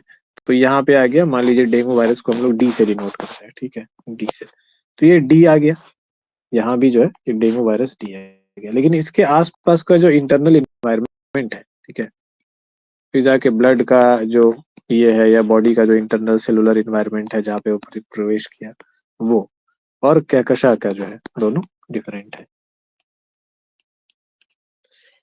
इन्वायरमेंट क्या करता है, किसी भी ऑर्गेनिज्म को प्रभावित करता है, उसके जेनेटिक मेकअप को, इसके एवोल्यूशन को। तो आपके बॉडी के अंदर का इन्वायरमेंट क्या करेगा, आपके बॉडी के अंदर का इन्वायरमेंट इस रोग के इन्वायरमेंट को चेंज करेगा, ठीक है, इसका जेनेटिक मेकअप चेंज करेगा, इसका जेनेटिक मेकअप चेंज करेगा। तो इसने जो संतान पैदा की, ठीक है, मान लीजिए कि ये डीके हो गया, ठीक है, ठीक है, डेंगू ऑफ कहकशा, और ये हो गया डीएफ, ठीक है, डेंगू ऑफ फिजा। अब इसने जो, ठीक है, अब इसको जो मच्छर काटेगा, ठीक है, फिजा को जो मच्छर काटेगा, तो इसकी जो संतान हुई वो मच्छर क्या करेगा, वो डीएफ लेकर के गया, ठीक है। कहकशा को जो मच्छर काटा वो डीके लेके गया, रोग का एक नया वेरिएंट पैदा हो गया। कोरोना टाइम में आपने सुना होगा कि रोग कोरोना के बहुत सारे वेरिएंट पैदा हो रहे हैं, क्यों, क्योंकि जब कोई भी जीव किसी भी इन्वायरमेंट में जाता है तो उसके हिसाब से अडेप्ट कर लेता है, अडेप्ट करके उसमें नई प्रॉपर्टीज आती है, नई प्रॉपर्टीज आती है तो वो नए ढंग से होता है। तो कोरोना के बहुत सारे वेरिएंट हो गए, सिर्फ कोरोना के नहीं, धरती पर जितने भी रोग हैं उसके बहुत सारे वेरिएंट हैं। तो क्या होता है कि जब दवाई बनती है तो सारे वेरिएंट्स पर टेस्टिंग किया जाता है कि किस-किस वेरिएंट पर कितना काम कर रहा है। कुछ-कुछ दवाइयाँ होती है किसी-किसी वेरिएंट पर काम ही नहीं करता है। तब पता चलता है कि अरे दवाई काम नहीं कर रही है, सैंपल लो, सर्च करो, फिर वो लैब में जाता है ऊपर आईसीएमआर में उसका, ठीक है? हॉस्पिटल में बहुत ज़्यादा मतलब केस बढ़ने लग गया, दवाई काम नहीं कर रही है, तो वो क्या करेगा, आईसीएमआर होता है, Indian council of medical research, वहाँ पे सैंपल भेजेगा। आईसीएमआर में लोग बैठ करके देखेंगे माइक्रोस्कोप में, बोलेंगे अरे ये तो नया वेरिएंट है, कि किसी के शरीर में जाकर के म्यूटेट करके नया है, तो वो फिर उसके बाद उसके हिसाब से नया ड्रग बनाएँगे। उसके बाद फिर सरकार को सप्लाई करेंगे, नया बीमारी मतलब नया जो है दवाई बनाएँगे। तो दवाई का धंधा जो है ना कभी नहीं खत्म होने वाला है। जो भी व्यक्ति दवाई के धंधे में है, ठीक है? वो प्रकृति के अंत तक जो है ना, वो जो है ना वो अमीर होता रहेगा और उसके धन इतना बढ़ता जाएगा कि हो सकता है कभी इतना अमीर हो जाए कि पूरा देश खरीद ले। क्योंकि रोगाणुओं का म्यूटेशन कभी रुकेगा नहीं। क्यों नहीं रुकेगा? क्योंकि ये प्रकृति के साथ चलने वाली प्रक्रिया है। वो म्यूटेशन होता ही रहेगा नए-नए तरीके से। ठीक है? तो अब ये देख रहे हैं हम लोग, तो इससे क्या पता चला कि नया-नया जो है ना वेरिएंट पैदा हो रहा है। एपिडेमियोलॉजी में आप क्या करते हैं कि ग्रुप ऑफ पीपल लिए, ठीक है? जो मान लीजिए एपिडेमियोलॉजी हम लोग बोले ना बीमारी कैसे फैलती है, उस चीज़ का। ग्रुप ऑफ पीपल लिए, सब इन्फेक्टेड है, सबको रखे। उसके बाद हम लोग जो है ना उससे क्या कर रहे हैं, सैंपल निकाल रहे हैं उसके ब्लड से। देख रहे हैं कि कहाँ-कहाँ, कैसे-कैसे म्यूटेट कर रहा है। उसके बिहेवियर को समझने की कोशिश की है। अगर इनफ ग्रुप ऑफ पीपल पे हमने देख लिया, तो फिर क्या होगा? हम समझ जाएँगे ना कि कोई वायरस या कोई बैक्टीरिया अलग-अलग टाइप के शरीर में, अलग-अलग टाइप के ब्लड ग्रुप में किस-किस तरीके से म्यूटेट करता है। तो जब ये समझ जाएँगे तो हमको उसके लिए ड्रग बनाने में आसानी होगी कि नहीं? कि कुछ ऐसा ड्रग जब उसके बिहेवियर को समझ लिया, ठीक है? जैसे क्रिमिनल के एक बार बिहेवियर को समझ लिया, तो हम बिहेवियर को प्रिडिक्ट कर सकते हैं ना, कि ऐसा करेगा। तो उसके हिसाब से हम मेजर बना सकते हैं, प्लान उसके हिसाब से बना सकते हैं कि क्रिमिनल जो है ऐसा-ऐसा करेगा। अगर ऐसा किया है तो इस स्टेप के बाद वो स्टेप करेगा। तो साइकोलॉजी का यूज़ क्या करता है? पुलिस को इक्विप करता है क्रिमिनल को पकड़ने के लिए, कि वो क्रिमिनल के वे में सोच सकता है, देख सकता है। एग्ज़ैक्टली एपिडेमियोलॉजी में इवोल्यूशन और इस चीज़ का जेनेटिक मेकअप के थ्रू हम लोग क्या करते हैं कि देख लेते हैं कि कैसे व्यक्ति पकड़ रहा है चीज़ों को, ठीक है? कैसे-कैसे चेंज हो रहा है, तो उस हिसाब से ड्रग बना दिया। तो उस हिसाब से अगर ड्रग बना दिया तो क्या हुआ? अब बेटा तुम कितना भी म्यूटेट करो, तुम्हारे बिहेवियर को हमने पकड़ लिया है, जाओगे कहाँ? एक एक दवाई बना दी, काम खत्म। उस लेवल पे जब दवाई पहुँच जाती है ना, तो फिर ड्रग का रोकथाम हो जाता है और बीमारियाँ रुकने लग जाती हैं। जितनी भी बीमारियाँ आप सुनते होंगे, हैजा, मलेरिया, ये वो सब, सबसे लोग मरते थे। तो उसका अंतिम में जा करके जो है ना वो तभी बन पाया जब उसको पूरा नाप लिया गया। तो यही है एपिडेमियोलॉजी, उसमें कोहोर्ट स्टडीज़ का ऐसे करके आप यूज़ होता है। एपिडेमियोलॉजी में समझ गए, अब साइकोलॉजी में भी कोहोर्ट स्टडीज़ का यूज़ होगा। तो पहले हम लोग एपिडेमियोलॉजी का एग्ज़ाम्पल क्यों समझे? इसीलिए समझे क्योंकि डीप और डिटेल्ड था, इसमें से हमको समझ रहे हैं। साइकोलॉजी में भी इसी लाइन्स पे बिल्कुल होता है। आपने एक ग्रुप ऑफ पीपल रखा, ठीक है? उसके बिहेवियर को देख रहे हैं, समझ रहे हैं। अब 1 सेकंड रुकिएगा। हाँ, निशान जी। हेलो। हाँ, बोलिए ना। हेलो। हाँ, हाँ, बोलिए ना, आ रही है आवाज़। विजय जी कह रहे थे कि वो टाउन हॉल वाला तो चला गया और अप्रूव भी हो गया, ठीक ओके, है? हाँ। ये वाला में ना 2-3 लाइन ऐड करना होगा, तो हम एक बार ना कैटेगरी बना करके रात में आपके यहाँ आएंगे। नीचे में नहीं, बस आप बोल दीजिएगा फोन पर ही, ठीक है। ठीक है? और हम उसको भेज देंगे, वो वीडियो में डाल देगा। मतलब आपको वो भेज देते हैं। फ़ोन पे बोलेंगे तो टेलीफोनिक वॉइस चली जाएगी ना, कॉलर माइक। नहीं नहीं नहीं, अरे वहाँ पर हम आपके घर के नीचे आ अच्छा, जाएंगे। ठीक है, ठीक है। आइए ना, आइए ना, आइए ना, कर लेंगे। ठीक है। हाँ। हम लेकिन आपको ना वो भेज देते हैं, तो वो mention करना है ना, हाँ। तो वो कहाँ घुसेगा स्क्रिप्ट में, देख लीजिएगा। अच्छा, ठीक है, वो आप भेज दीजिए, हम थोड़ा-सा क्लास में हैं तो 9 बजे हाँ, तक फ्री ठीक है, होते ठीक हैं, है, ठीक है? ठीक है, ठीक है। सीएम साहब आ रहे हैं तो सब लोग एकदम खैर, तो साइकोलॉजी में भी क्या हो रहा है कि डिफरेंट ग्रुप ऑफ पीपल लिया, उसको एक्सपोज़र दिया। अब एक्सपोज़र देने से ही क्या होता है, आप बाहरी एक्सपोज़र सबको समान दे सकते हैं, लेकिन सबका इंटरनल एनवायरनमेंट सेम रहेगा क्या? नहीं। मन के अंदर का एनवायरनमेंट, सब्जेक्टिव डिफरेंसेस बहुत ज़्यादा। तो साइकोलॉजी में जब हम लोग स्टडी करेंगे, तो क्या करेंगे, बाहर से स्टिमुलस दे करके बाहर-बाहर जो है उसका वो रिस्पॉन्स देख सकते हैं। बिहेवियरिज़्म क्यों चमका? इसीलिए चमका क्योंकि वो इंटरनल प्रोसेस को डिनाई करता था। बिहेवियरिज़्म के एक्सपेरिमेंट और रिसर्च करने बहुत आसान थे। लेकिन अगर आप एक्चुअल में चीजें करोगे तो आपको लगेगा कि भाई 4 आदमी को 4 स्टिमुलस देंगे ना तो 4 का 4 अलग रिस्पॉन्स आएगा, क्योंकि सब्जेक्टिविटी भी है ना। सबके अंदर का माइंड अलग है, सबका थॉट प्रोसेस अलग है, सबका एटीट्यूड अलग है।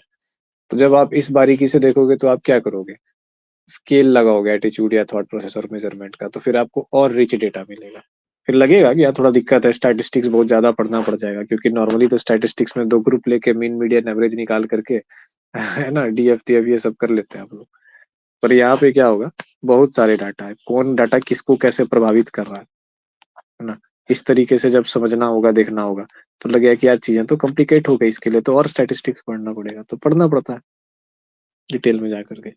करना ही क्या है, 5 साल है पीएचडी का, ये आधा दशक लगभग।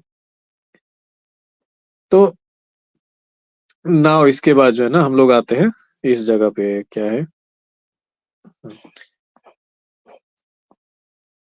दो टाइप है इसके, 2 टाइप्स। देखो क्या क्या है। कोड स्टडी में कीवर्ड याद रखिए, कीवर्ड जो आप लोग लिखे हैं ना वो ये कीवर्ड है, एक ऑब्जर्वेशनल, दूसरा डिफरेंट एक्सपोजर डिफरेंट आउटकम्स, और तीसरा ग्रुप ऑफ पीपल। यही 3 कीवर्ड है इसका, यही याद रखना है। 2 टाइप्स में क्या क्या है, लॉन्गिट्यूडिनल स्टडी, ठीक है, इसको हम जानबूझ के ऐसे लॉन्ग लिखते हैं ताकि विजुअली याद रह जाए, लॉन्गिट्यूडिनल।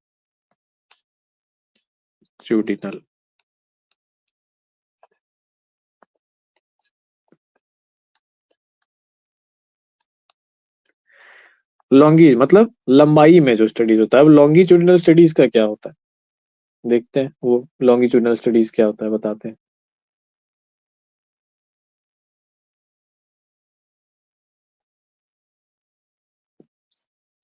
नाम से क्या रख रहा है, लंबा मतलब लंबा चलने वाला, क्या है, तो बिल्कुल वही है, लंबा चलने वाला, ठीक है, longitudinal. Extended period of time, ठीक है,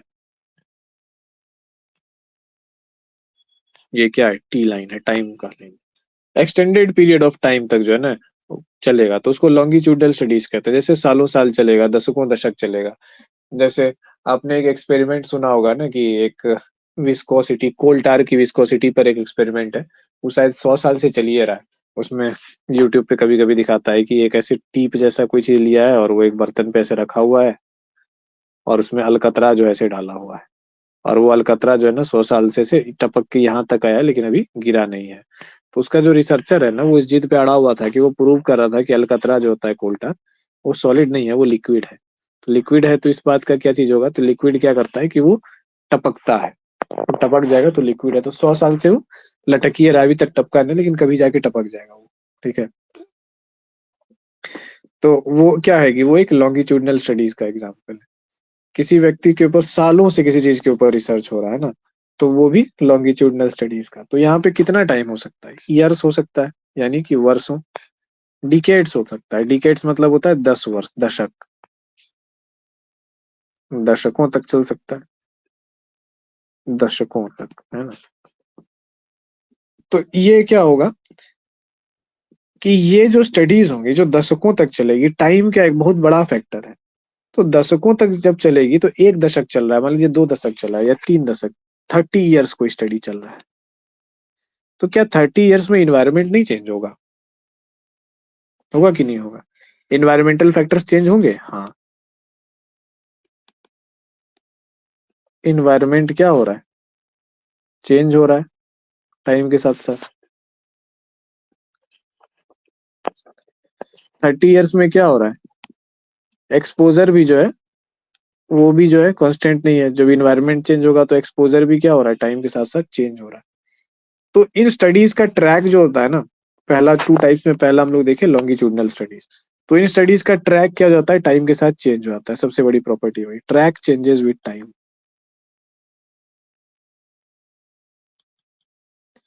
क्योंकि कब इस स्टडी में कहाँ पे जाके एक समय के किस मोड़ पे कौन सा चेंज आ जाए ये देखना होगा। तो इससे क्या होता है, तो बोलिएगा सर ये तो गड़बड़ हो गया, जा रहे थे हैं, जाना था जापान पहुंच गए, चीन समझ गए ना, ये वाली बात हो गई। नहीं, ये गड़बड़ नहीं हुआ, यही तो है, यही तो हम लोग को देखना था कि ओवर द टाइम चीजें चेंज कैसे होती है, इन्वायरमेंट असर कैसे डाल रहा है, तब तो कंप्लीट नॉलेज होगा। आप एक मतलब वेरिएबल को लेकर के चले जा रहे हो लेकिन over the time external variables change होंगे। तो कॉम्प्लिकेटेड नॉलेज को हम देख पा रहे हैं ना, नॉलेज जितना ज्यादा कॉम्प्लिकेटेड नॉलेज को जितना ज्यादा ले पाएंगे तो इंटेलिजेंस का वही तो एग्जाम्पल है ना। एक्चुअल रियलिटी थोड़ी ना बहुत ज्यादा सिंपल है, बहुत सारे फैक्टर्स है। तो कितने ज्यादा फैक्टर्स किसी चीज को प्रभावित कर रहे हैं, अगर उन सब का असर हम किसी चीज पे डिटेल पे लगा सके तो वो ज्यादा अच्छी स्टडी मानी जाएगी कि नहीं? बिल्कुल मानी जाएगी। तो लॉन्गिट्यूडनल स्टडीज जो है ना यही है। तो लॉन्ग अब समय के साथ जो है अगर कोई चीज है तो इसकी पॉजिटिविटी क्या होगी, ठीक है, एडवांटेजेस।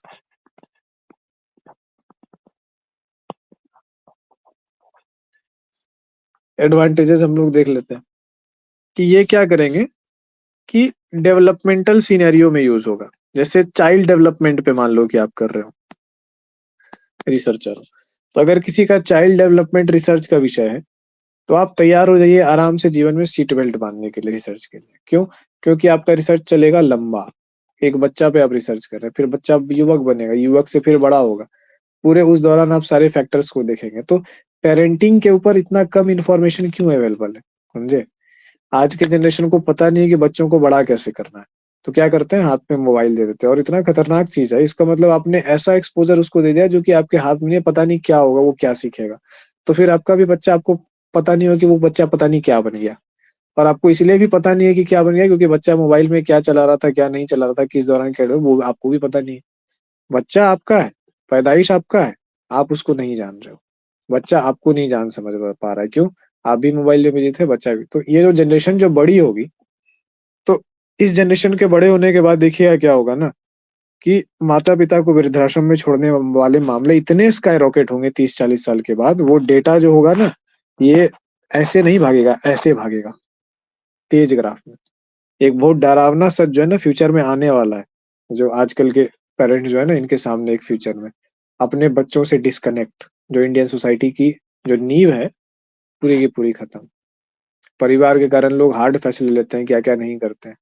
धीरे धीरे देखिएगा इतना भयानक सीन आ जाएगा ना कि बच्चे अपने पेरेंट से डिस्कनेक्ट, क्योंकि पेरेंट अलग है बच्चा अलग है, वो बचपन से कनेक्ट वो फील ही नहीं कर पाया है।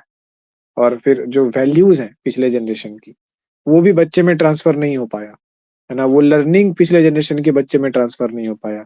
तो बच्चा जब क्राइसिस में जाएगा ना समाज में, जब बाहर निकलेगा ये तो उसके पास कुछ नहीं होगा। वो स्केप गोट होगा बेचारा, वो वल्नरेबल होगा लोगों के द्वारा एक्सप्लॉइट किए जाने के लिए, सोसाइटीज के द्वारा, कॉरपोरेशंस के द्वारा, पॉलिटिशियंस के बारे में। और फिर वो एक समय आएगा जब पूरा का पूरा भीड़ तंत्र और भेड़ तंत्र में बदल जाएगा समाज आपका, ठीक है। क्योंकि उन बच्चों में अपनी कोई आइडेंटिटी ही नहीं होगी, अपने कल्चर का कुछ पता ही नहीं होगा उनको, या अपने पेरेंटिंग या इन चीजों का पता ही, क्योंकि पेरेंट को पेरेंटिंग ही नहीं पता थी। एक बहुत डरावने सच की तरफ हम लोग बढ़ते जा रहे हैं। क्या कारण है पेरेंटिंग पे रिसर्च कम है या नॉलेज कम है? लॉन्गिट्यूडनल स्टडीज 30-40 साल तक एक बच्चा, जिन लोगों ने ये काम किया ना उनका रिसर्च इतना वैल्यूएबल है ह्यूमन डेवलपमेंट के लिए और क्रिमिनल और ये वो चीजों सब चीज के लिए कि वो लैंडमार्क बन गया हमारी साइकोलॉजी में। तो डेवलपमेंटल जो टॉपिक्स हैं उनको समझने में मदद करता है ये स्टडीज, लॉन्गिट्यूडनल स्टडीज। और क्रिमिनल को इंसान बनाने में मदद करता है। बच्चे से जो है देखा गया बच्चे में कि बच्चे को कैसे कैसे परवरिश किया गया, क्या क्या चीज के बड़े तक देखा गया। फिर देखा गया कि जिन जिन बच्चों का ऐसे ऐसे परवरिश किया गया था एडल्टहुड में उसमें ये चीजें हैं। अब दिक्कत क्या होता है ना, कि ऐसा नहीं है कि समय बीत गया रात गई बात गई वाला हिसाब कभी नहीं होता है जीवन में। ऑर्गेनिज्म क्या होता है, समय के साथ डेवलप होता है। इन्वायरमेंट उसके बॉडी और उसके जेनेटिक मेकअप पे असर डालता है। आप जो बातें सुन रहे हैं, आप जो स्ट्रेस में आ रहे हैं, आपका बॉडी जो रिलीज कर रहा है हार्मोन, आप अगर किसी को चीट कर रहे हैं, धोखा दे रहे हैं, सब का सब आपके सेल में जमा हो रहा है, डीएनए में। और फिर क्या हो रहा है, जब वो सेल मर रहा है तो वो अगले को पास ऑन कर रहा है, फिर वो अगले को पास ऑन कर रहा है। वक्त बीत गया लेकिन वक्त का सत्य आपके साथ चल रहा है आपकी पीढ़ियों में। कितनी डरावनी ये बात है। तो वो चीजें हो रही है। ओवर द टाइम क्या हो रहा है कि जो भी आपका वो चीज है, एनर्जी कहिए, ट्रॉमा कहिए, अच्छा बुरा जितना भी कहिए, अच्छी चीजें भी होती है, बुरी चीजें पास ऑन नहीं होती, अच्छी चीजें भी पास ऑन होती है, सब कुछ पास ऑन हो रहा है। इन्वायरमेंट को आप स्टडी कर रहे हैं लॉन्गिट्यूडनल स्टडीज के माध्यम से, दोनों के इंटरप्ले को जब आप मिला करके देखते हैं तो आपको पता चलता है। तो इससे क्या मालूम चलता है, हम लोग ऐसे पढ़ते हैं ना कि जिन बच्चों के साथ बचपन में डोमेस्टिक वायलेंस हुआ होता है, बड़े होने पर उनमें इन इन रोगों के होने का क्षमता ज्यादा हो जाता है। जिन बच्चों के साथ बचपन में मतलब बहुत ज्यादा पेरेंटल प्रेशर होता है, बड़े होकर एल्जाइमर्स होने का चांसेस ज्यादा हो जाता है। ऐसे ऐसे स्टडीज जो हम लोगों ने सुने हैं। तो ये कहाँ उंगली उठा रहे हैं, कहाँ ये इस बात पे जोर दे रहे हैं कि भैया जिस टाइम पे पौधे को सींच रहे थे ना, गलती उसी टाइम पे हो गई। तो गार्जियन होना, पेरेंट होना ना एक बहुत बड़ी और बहुत गंभीर चीज है। जब तक आपको वो गंभीरता आपके व्यक्तित्व में वो ठहराव नहीं आया और नहीं आया है, तो इन चीजों में हाथ मत लगाइए कि भैया सास ने कह दिया, बहू ने कह दिया, ठीक है, और हम इमेच्योर, हमको पता नहीं है। एजुकेट कीजिए अपने आप को उन चीजों के लिए। तो ये हम लोग एक्सपेक्ट करते हैं एक आइडियल फॉर्म के रूप में। सोसाइटी कहाँ चलती है फॉर्म के रूप में? तो आप जो बोओगे वो पाओगे। डेवलपमेंटल टॉपिक्स हम लोगों ने देखा है कि इसके बाद क्या है, कारण की बेहतर व्याख्या। लंबे टाइम तक का डेटा है आपके पास, नहीं है? और क्या है, बहुत डिटेल में डेटा है। ओवर द टाइम कैसे कैसे चेंज हुआ है, ठीक है। आपके पास सिर्फ टी ही नहीं है, आपके पास डेल्टा टी भी है। डेल्टा टी का मतलब होता है चेंज इन टाइम। टाइम के चेंज के साथ जो डेटा कैसे कैसे चेंज हो रहा है वो भी है। तो कितना गजब का इंफॉर्मेशन है आपके पास। और इंफॉर्मेशन ही तो नॉलेज है। नॉलेज पावर बदलती है, पावर से आप चीजें चेंज करते हैं। तो कारण संबंध की सबसे बेहतर व्याख्या करता है कौन? Longitudinal studies. छोटे टाइम स्केल पे आप डेल्टा टी को मिटा दो, ठीक है, अभी 10 बजे है, 10 बजे के लिए है ना, 10 बजे से लेकर के 10:10 तक का जो है, इस टाइम पीरियड का आपने कुछ देख लिया, कुछ रिकॉर्ड कर लिया, ठीक है, कुछ डेटा निकाल ले लिया। तो ये एब्सोल्यूट ट्रूथ नहीं हुआ, इस ट्रूथ की वैलिडिटी बहुत ज्यादा नहीं होगी। ये इस 10 मिनट के लिए लिया गया है, लेकिन जो 10 सालों तक लिया गया होगा, उस नॉलेज और उस इन्फेरेंस का क्या होगा, वैल्यू ज्यादा होगा। वो किसी भी चीज के कारण को ज्यादा अच्छे से बता पाएगा, क्योंकि ओवर द टाइम बहुत सारे फैक्टर्स को समायोजित करके जो है देखा गया है, ठीक है। तीसरा है रिच डेटा कलेक्शन। ये तो जाहिर सी बात है, जब टाइम ज्यादा होगा तो डेटा तो रिच होगा ही। तो मतलब ये एक ऐसा डोमेन है, ठीक है, लॉन्गिट्यूडनल स्टडीज का, कि अगर आप अफोर्ड कर पाते हैं करियर में किसी भी पॉइंट पे, तो जीवन में आप एक लॉन्गिट्यूडनल स्टडीज कीजिए, ठीक है। अगर आपको एक्चुअली में साइकोलॉजी में इंटरेस्ट है, मत कीजिए 50 गो पेपर, एक ही लॉन्गिट्यूडनल स्टडीज कीजिए। 40 साल तक चलने वाला, 45 साल तक चलने वाला, ठीक है। बचपन से लेके मान लीजिए कि आपने डिसाइड किया कि एक बच्चे के ऊपर हमें करना है लॉन्गिट्यूडनल स्टडी, किसी फैक्टर के ऊपर कुछ केस लगाने ओवर द टाइम, उसका इमोशनल इंटेलिजेंस और क्या बोलते हैं, आईक्यू में, इंटेलिजेंस कोशेंट में ओवर द टाइम। और उसके बाद एक चीज और लगा दीजिए कि कैसा उसका पेरेंटल फैमिली डायनेमिक्स कैसा है। 4-5 स्केल को लगा करके रखिए और ओवर द टाइम मेजरमेंट करते रहिए 40 साल तक, जब तक वो 40 साल का ना हो जाए। तो आपके पास जो है ना, जो चीज होगी वो किसी के पास नहीं होगी। लॉन्गिट्यूडनल स्टडीज बहुत कम हुई है दुनिया में। जो भी ऐसा स्टडी करेगा ना, तो समझिए कि साइकोलॉजी के फील्ड को कुछ दे करके ही जाएगा। अन्य स्टडीज के मुकाबले बहुत कम हुई है। क्यों? अब डिसएडवांटेज भी देखते हैं, क्यों नहीं हुई, क्यों कम लोगों ने उसको चुना। जी, कुछ तो रीजन होगा ना कि लोग नहीं करते होंगे। कि अब देखिए कॉमन सेंस की बात है, जो लॉन्गिट्यूडनल स्टडीज क्या होंगी, टाइम कंज्यूमिंग होंगी, बहुत ज्यादा टाइम कंज्यूम करेंगे। तो इसको कौन कर सकता है? इसको चेयर बम ही कर सकता है। चेयर बम का मतलब होता है कि वैसा आदमी जिसका बम चेयर से चिपक गया है, ठीक है, यानी कि जो स्थिर से बैठा है जीवन में, तो उसको स्थिरता है, उसको कुछ ये नहीं है कि हमको ये भी भागना है, वो भी करना है, हमको 50 गो रिसर्च पेपर पब्लिश करना है, हमको पॉलिटिक्स करना है कलीग्स में, हमको इसका दोष उसके ऊपर डालना है। वैसे लोगों के लिए नहीं है ये चीज। जो स्थिर से बैठा हुआ है शांति, इसको पता है कि हम जो खोज रहे हैं ओवर द टाइम वो हो रहा है, हमको करते जाना है बस। स्थिरता तो टाइम कंज्यूमिंग है, तो स्थिर लोगों के लिए है। अब स्थिरता क्या होती है ना, दो चीज कहा गया है कि स्थिरता और संतोष जो है ना वरदान से प्राप्त होता है। हर किसी के वो चीज नहीं है। पूरी दुनिया बेचैन है, स्थिर नहीं है, ये चाहिए वो चाहिए ऐसे चाहिए, संतुष्ट भी नहीं है। तो जब तक ये दो चीजें आपके पास नहीं होगी ना, तो आप कुछ बढ़िया ढंग का मतलब का काम नहीं कर पाओगे, आप नाचते ही रह जाओगे पूरे दुनिया के मेले में, ठीक है। टाइम कंज्यूमिंग है एक चीज। दूसरी चीज क्या हो जा रही है, ड्रॉप आउट इशू। ये मेरे साथ भी हुआ एक स्टडी में। आईआईटी बॉम्बे का एक डिप्रेशन पे स्टडी था, ठीक है, वो स्टडी करवाया। अब इतना लंबा उसका स्टडी का क्वेश्चनर होता है ना, मेरा 3 घंटा लग जाता है पूरा उसको कवर करने में, उसके टास्क को पूरा करने में। तो एक बार हम किए, 2 बार किए, कि चलो ठीक है फिर भी कर देते हैं किसी का। तीसरे बार फिर मेल किया, उसके बाद हम रिप्लाई नहीं करने लगे मेल का, क्योंकि हमको भी चिढ़ लग गया कि भाई तुम जिस टाइम पे हमको स्टडी में ले रहे थे अंदर, उस टाइम बता देना कि 3 घंटे का पूरा टाइम लगेगा, और वो भी जब कितना बार तुम जो इसको हमको करवाओगे हमको भी ये पता नहीं है ओवर द टाइम। हमको लगा एक आध बार करवाएगा, हो गया 3 घंटे का भी, तो चलो कोई बात नहीं, कुछ सीख तो लिया। तो अब मेरा जो है मूड चिढ़ गया। एक ही टास्क को आप जो है ना हर 1 महीने के अंतराल पे जो है आप 1-1 महीने में करा रहे हो, 1-1 महीने मतलब मेरा 3 घंटे ले रहे हो बार-बार, और हमको उतना फुर्सत है नहीं। 3 घंटा बहुत ज्यादा होता है, 90 मिनट्स होता है। तो अब हमको भी ये चीज हो गया। तो उसने जो लॉन्गिट्यूडिनल स्टडीज की सबसे बड़ा प्रॉब्लम है ड्रॉप आउट इश्यूज। अगर अगला कमिटेड भी है आपसे, तो इतने टाइम तक कौन स्थिर होकर के बैठा है कि आपको डेटा देता रहेगा, है ना? वो जीवन में आप उस पे करते जाओगे सारा डेटा और सब कुछ, कौन आपसे कमिटमेंट होकर के बैठा है? तो ये जो है ना एक बड़ी समस्या है, ड्रॉप आउट का इशू बहुत ज्यादा होता है लॉन्गिट्यूडिनल स्टडीज में। नॉर्मल स्टडीज में ड्रॉप आउट लोग कर जाते हैं 1-2 ही चीज के बाद, तो कारण भी है ना, अपने स्टडी और रिसर्च को अच्छा बनाने के लिए आप इतना इनकन्वीनियंट बना देते हो, इतना ही ज्यादा क्वेश्चन रहते हो, और फिर क्या होते हैं कि जो आपके गाइड और प्रोफेसर होते हैं वो लोग तो मानेंगे नहीं। वो तो जो है ना पूरा का पूरा रामायण बना देंगे, उथी पतरा जो है आपके, नहीं इसमें ये एंगल डालो, फिर ये क्या उसमें वो एंगल डालो। चीजों को शॉर्ट और क्रिस्प वे में नहीं, पूरा लेंदी वे में कर देते हैं। 300 क्वेश्चन का अगर क्वेश्चनर आपको हम भेजे बनाने के लिए और बोले कि भर दो, तो एक आध बार भर दीजिएगा बहुत, तो उसके बाद तो नहीं भरिएगा कि सर 300 क्वेश्चन बहुत ज्यादा होगा, इतना तो नेट में भी नहीं रहता है सर, तो टायरिंग है।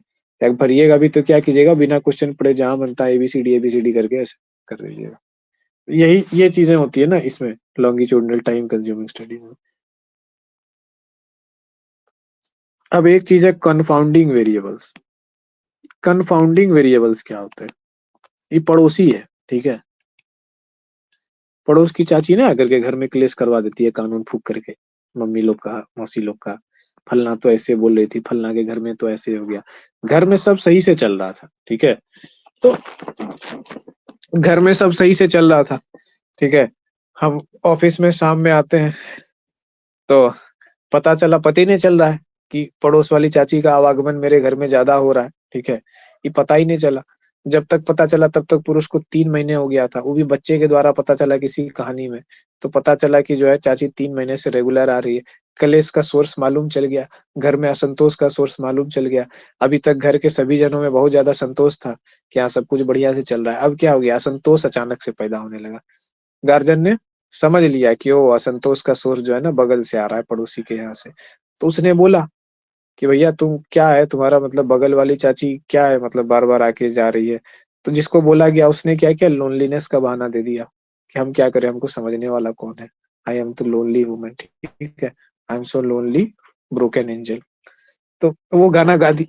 अब पुरुष बेचारा सोच रहा है हम क्या करें, हमको कमाने से फुर्सत नहीं है, घर वालों से इसका बंदा नहीं है, तो पड़ोस की चाची से ही ना बात करेगी। चलो ठीक है। अब क्या हो रहा है, तो फैमिली डायनेमिक्स क्या हो रहा है, धीरे धीरे बिगड़ते जा रहा है। तो ये जो कंफाउंडिंग वेरिएबल होता है ना, ये आपके स्टडी से या लाइफ से जितना ज्यादा दूर रहे उतना बढ़िया रहता है। तो हम एक एग्जाम्पल दिए, पर ऐसा नहीं है कि बगल वाली चाची आएगी तो हमेशा काने फूकेगी। हो सकता है उसकी काउंसलर भी अच्छा भी कर दे, प्रॉब्लम भी दूर कर दे, हो सकता है उसका लोनलीनेस दूर करके उसको एक अच्छा दोस्त मिल जाए, ऐसा भी हो सकता है। हम एक रोचक एग्जाम्पल दिए समझने के लिए बस। तो कॉन्फाउंडिंग वेरिएबल्स क्या होता है, जो वेरिएबल्स उस स्टडी का हिस्सा नहीं है, जो थोड़े देर के लिए अपीयर होगा लेकिन स्टडी का लाइन लेंथ जो है ना बदल देगा।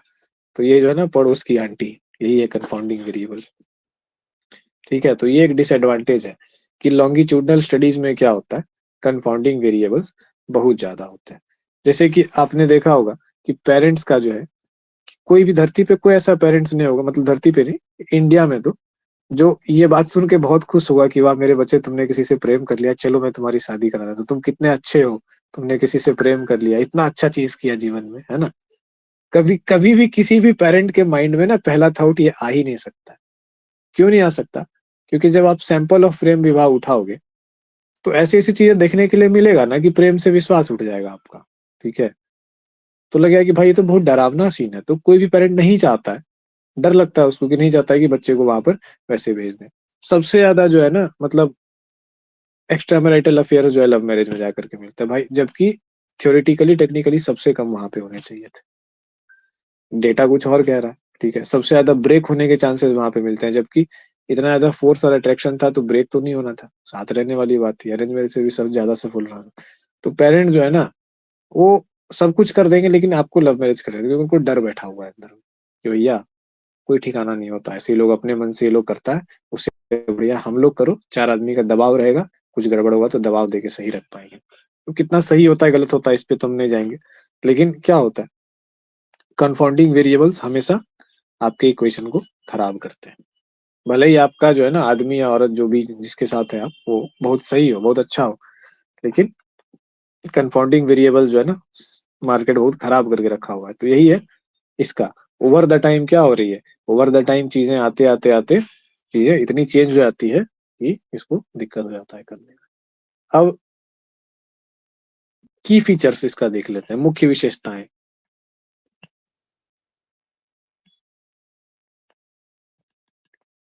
मुख्य विशेषताओं में हम लोग देखते हैं, पहली जो मुख्य विशेषता है वो है रिपीटेड ऑब्जर्वेशन।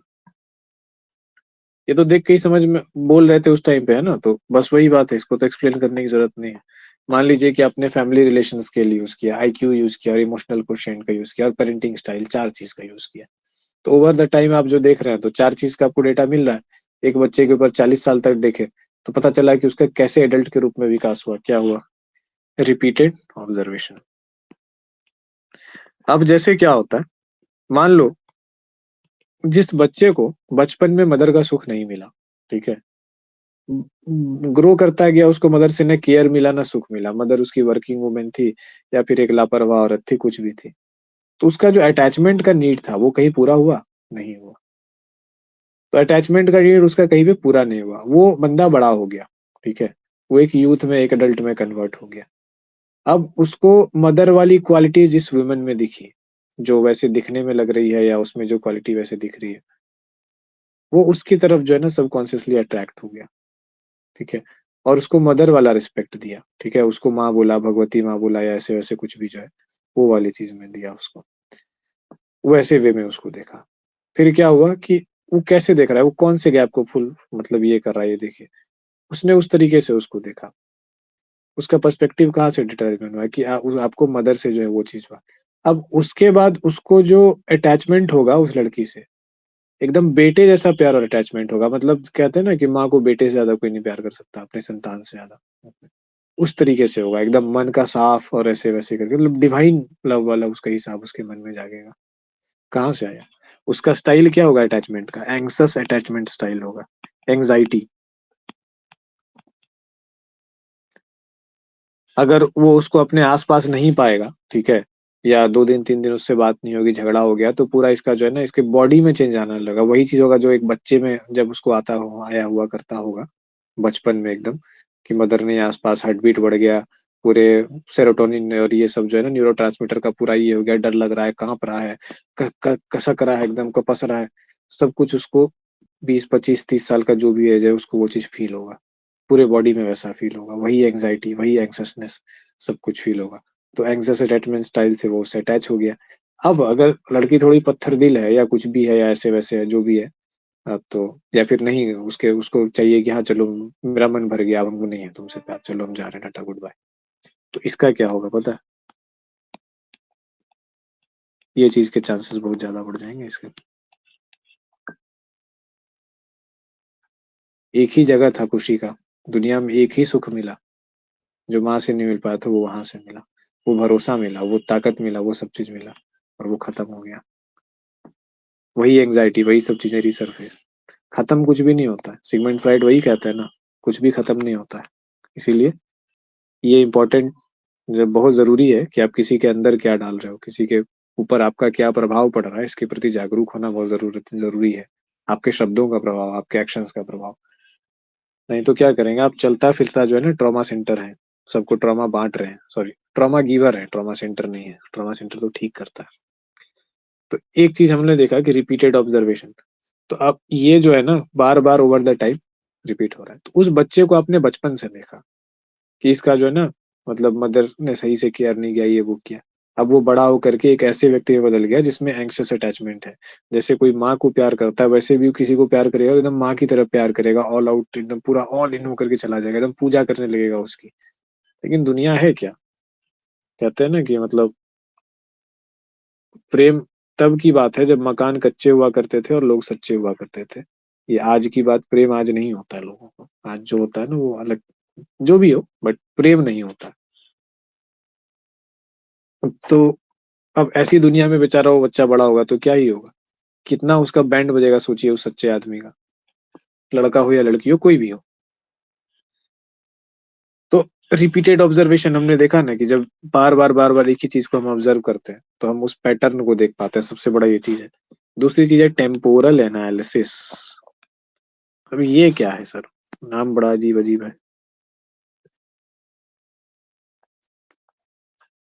इसको लिख लीजिए, नीचे लिख लीजिए, इसका बस वही है, ठीक है।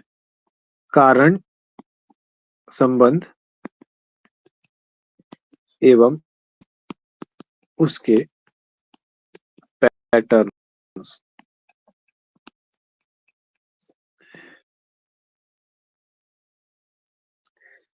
अब जो है इससे क्या पता चलता है, एक तो कोई चीज का क्या कारण है ये पता चल गया, लॉन्ग टाइम पे हमने डेटा देखा, ये मालूम चल गया। और उस फिर उसके क्या क्या पैटर्न्स है, ठीक है। अगर दो फैक्टर्स के अंदर जो है रिलेशन है तो कितना बार वो रिपीट हो रहा है, उसके क्या क्या पैटर्न है, क्योंकि ओवर द टाइम आप डेटा ले रहे हो ना, तो ओवर लोगे तो हो सकता है वो पैटर्न रिपीट करने के लिए मिले। तो इससे आपको एक स्टेबल डेटा मिल गया कि अगर कोई चीज, अगर रिलेशन ऐसे कुछ अलग अलग वेरिएबल्स में रिलेशन पाया, जैसे इमोशनल इंटेलिजेंस और पेरेंटिंग स्टाइल में रिलेशन पाया गया, तो अगर पाया जाता है तो क्या हो जाता है कि उसके जो पैटर्न्स है, जो रिलेशन पाए गए उसके साथ साथ उसके पैटर्न को भी आप देख पाओगे, तो उससे आप एक कंक्लूजन पे पहुंच जाओगे कि ये चीज इससे रिलेटेड होती है। तो फिर क्या करोगे, अगले के बिहेवियर को आप प्रिडिक्ट कर पाओगे। आप देखोगे कि अगर किसी का पेरेंट जो है ना, आप देखोगे कोई बच्चा को अगर वो ऐसे कर रहा है तो आप देख पाओगे कि यही बच्चा जब 30 साल और 35 साल का होगा ना तो बेचारा मेंटल हेल्थ की इस क्राइसिस से जूझ रहा होगा, और कोई उसके पास उस टाइम पे खड़ा नहीं होगा। सब उसको दोष देंगे कि है इतना बढ़िया से पाले, इतना बढ़िया से परवरिश, ये किए वो किए, ऐसा है वैसा है, ये है वो है, ताना देंगे, ठीक है। 4 लोगों के पास शिकायत करेंगे, बर्बाद हो गया फिर आजकल का बच्चा, उफ ये वो। जैसे कि आप तो एकदम रामायण कालीन जो है पेरेंट हुआ करते थे, आपसे तो अच्छा धरती पे कोई है ही नहीं। जिस दिन आपने बच्चा पैदा किया उस दिन से आप भगवान बन गए एकदम, है ना। सारे काम शैतान वाले और नाम भगवान वाले। तो ये चीजें जो है, क्या हुआ कि जो बिहेवियर है, पैटर्न है, इस पैटर्न को पहचानना ही तो नॉलेज है ना। जब वो पैटर्न निकल गया तभी तो आप उन चीजों को वहां पे होने से रोक लेंगे। हालांकि बहुत दुर्भाग्य की बात है कि चाहे संसार की बात हो या समाज की बात हो, ज्ञानी या जिनके पास नॉलेज होता है, जो प्रॉब्लम सॉल्वर होते हैं, उनकी कोई बात सुनता नहीं है। और वहीं पे हमको फिर कर्म सिद्धांत हमको याद आता है कि जो जो बोएगा ना वही काटेगा। आप बदलना भी चाहोगे, उसको सजा से बचाओ, तो वो एक बड़ा अजीब सा फीलिंग होता है कि यार मतलब, इवन बीइंग अ साइकोलॉजी के स्टूडेंट मैं अगर कह रहा हूँ कि यार बच्चे को ऐसे मत करो, तो कुछ मतलब होना चाहिए ना उसका, कुछ वैल्यू होना चाहिए ना उस चीज का।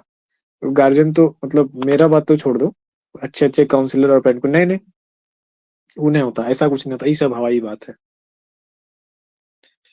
तो ये बहुत ज्यादा ये चीजें होती है, तो खैर भुगतते हैं परिणाम, और उनके साथ बेचारा उनका सर संतान और भी भुगतता है। कितना देर क्लास लीजिएगा? थोड़ा देर और बस, लास्ट पॉइंट बचा हुआ है। तो कारण संबंध पैटर्न आ गया, तीसरा चीज आ गया डेवलपमेंटल इंसाइट्स। कहकशां आज तो लेट से आए हैं आप, तबीयत खराब है क्या? नहीं सर, था थक गया है, घर पे काम सब था। डेवलपमेंटल इंसाइट है, तो ये तो क्लियर है कैसे कैसे टाइम के साथ डेवलपमेंट हो रहा है। दो ही चीज है, टाइम, ठीक है, और रिपीटिशन और पैटर्न, दो तीन चीजें, इसी पे सारा कुछ है। इसका डिसएडवांटेज है, एडवांटेज है, की फीचर्स है, सब एक ही जगह से रूट होके आ रहा है। तो क्या क्या समय के साथ चेंज हुआ बिहेवियर में, कॉग्निशन में और हेल्थ में ओवर टाइम, ये चीजें जो है इससे मालूम चल जाती है। अब इसका हम कुछ एग्जांपल दे देते हैं, आप लोग का टास्क रहा वो, इसको लिख लीजिए। इन स्टडीज को आपको पढ़ना और समझना है। यूट्यूब पे देखिए, गूगल पे देखिए, और नहीं समझ में आता है अगर तो चैट जीपीटी या जेमिनी पे डालिए और बोलिए एक्सप्लेन में। जब वो एक्सप्लेन कर दे अंग्रेजी में नहीं समझ में आए तो नीचे फिर लिख लीजिए ट्रांसलेट इन हिंदी। दोबारा, फिर उसको आपको हिंदी में कर देगा, ठीक है। तो बहुत ज्यादा माथा दर्द मत कीजिए, यूज कीजिए। कोई ऐसा है जिसको चैट जीपीटी या जेमिनी यूज करने नहीं आता है तो बता दीजिए, अभी अभी हम बता देंगे, सरल ही है। सर टास्क को रिपीट कर दीजिए तो एक बार। दे रहे हैं ये स्टडी जो है ना, ये आप लोग को पढ़ के समझ के आना है, ठीक है। और हम पूछेंगे कि इस स्टडी में क्या हुआ है। द ड्यूनेडिन स्टडी एक है, ठीक है। दूसरा है द हार्वर्ड स्टडी। ये सब लॉन्गिट्यूडनल स्टडीज है, तो इसको पढ़िए तब ना समझ में आएगी क्या है स्टडी। अभी तो पढ़ लिया, अब इसको थोड़ा पढ़िएगा तो और प्रैक्टिस होगा तो अच्छे से समझेंगे। एक एक टाइप का स्टडी लगभग 1.5 घंटा जो है लेकर के बढ़िया से डिटेल में हम पढ़ा रहे हैं। इसके बाद भी आपको खुद का जो है ना ये स्टडी सब जो है डेवलपर क्या हम कर रहे हैं, इसके बाद भी आप लोग को अलग से जो है उसको पढ़ना है, एक ही बार करना है ये चीजें, ठीक है। अभी नॉलेज का फाउंडेशन बिल्ड हो रहा है, उसके बाद तो रिवीजन ही करेंगे तेजी से तगड़ा हम लोग।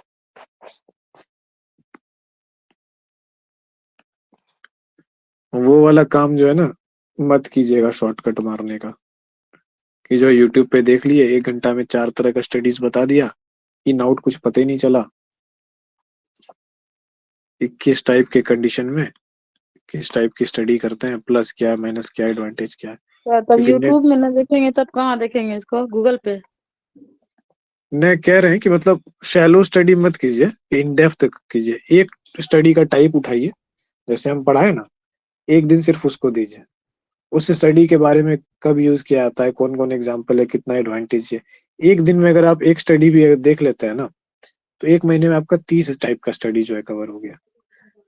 तो 1 साल में भी अगर आप 50 टाइप के स्टडी को कवर कर लेते हैं अच्छे से, सिर्फ एक दिन में एक स्टडी को रख करके, नीचे कीजिए। वो ज्यादा काम करेगा, वो तरीका ज्यादा है, बशर्ते उसके की जो है ना कि 10 गो वीडियो देख लिए और उस 10 वीडियो में सारे तरह का जो है 150 टाइप के स्टडीज को जो है सबको बता दिया।